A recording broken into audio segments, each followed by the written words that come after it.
ধরুন হঠাৎ আপনি মারা গেলেন। গভীর রাত, চারপাশে নিস্তব্ধতা, মানুষের ঘরে আলো নিভে গেছে, কুকুরের ডাকও থেমে গেছে, শুধু বাতাসের হালকা শশ শব্দ। ঘরের ভেতর তুমি গভীর ঘুমে। হঠাৎ বুক থরফর করে উঠে বসে গেলে, মনে হলো শ্বাস আটকে আসছে। চোখ খুলে যা দেখলেন তাতে রক্ত হিম হয়ে গেল। তোমার নিজের দেহটা তোমার সামনে পড়ে আছে, চোখ বন্ধ, ঠোঁট নীরব, নিঃশ্বাস নেই। তুমি তাকিয়ে আছো নিজের লাশের দিকে। প্রথমে বিশ্বাস করতে পারছো না। তুমি হাত বাড়াতে চাইলে, কিন্তু হাত নেই।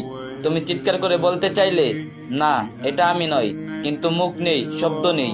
তখন বুঝতে পারলে তুমি মৃত। দুনিয়ার সবকিছু পেছনে ফেলে তুমি বেরিয়ে গেছো, আর কখনো ফিরে আসবে না। হঠাৎ ঘরের দেয়ালগুলো মিলিয়ে গেল, চারপাশে অদ্ভুত অন্ধকার নেমে এলো। মাটির গন্ধ, কাফনের কাপড়ের গন্ধ ভেসে আসছে। তুমি কাঁপতে কাঁপতে দাঁড়িয়ে আছো। হঠাৎ শীতল বাতাস কেটে গেল। সামনে দুজন ফেরেশতা দাঁড়িয়ে আছে। তাদের চেহারা ভীষণ ভয়ঙ্কর, চোখ আগুনের মতো, কণ্ঠস্বর বজ্রপাতের মতো। তারা তোমার দিকে তাকালো, এমন দৃষ্টি যা তোমার আত্মাকে বিদ্ধ করে দিল। তারা কিছু না বলে তোমাকে টেনে নিয়ে গেল। তুমি প্রতিরোধ করতে চাইলে, কিন্তু শক্তি নেই। তুমি শুধু কাঁদতে কাঁদতে চিৎকার করলে, হে আল্লাহ, আমাকে আরেকটু সময় দাও। আমি নামাজ পড়তাম, আমি তওবা করতাম, আমি গুনাহ ছেড়ে দিতাম, কিন্তু আর কোনো সময় নেই। পৃথিবীর সব সুযোগ শেষ হয়ে গেছে। কিছুক্ষণের মধ্যেই তুমি দেখতে পেলে একটা গভীর গর্ত, তোমার কবর। অন্ধকার স্বেচ্ছেতে ভীতিকর। হঠাৎ তোমাকে ফেলে দেওয়া হলো সেই গর্তে। উপরে মাটি পড়তে লাগলো, আলো কমে গেল, শব্দ থেমে গেল। তুমি একা, সম্পূর্ণ একা। হঠাৎ বজ্রের মতো গর্জে উঠলো ফেরেশতাদের কণ্ঠস্বর। কে তোমার রব? তোমার দিন কি? তোমার নবী কে?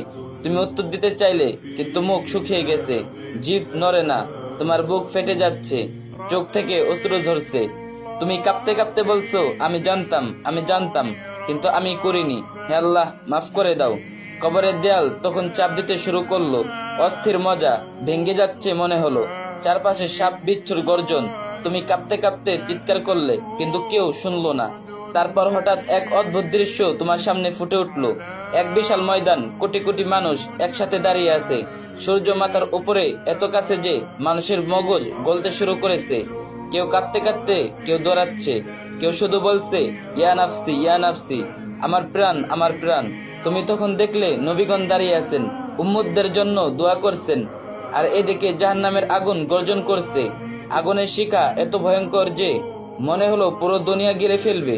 সেই আগুন তোমার দিকে ঝাঁপিয়ে আসছে। তুমি কাঁপতে কাঁপতে মাটিতে লুটিয়ে পড়লে, তোমার ঠোঁট কাঁপছে।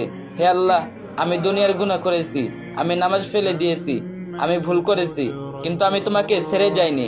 হে আল্লাহ, তুমি আমাকে বাঁচিয়ে দাও, আমাকে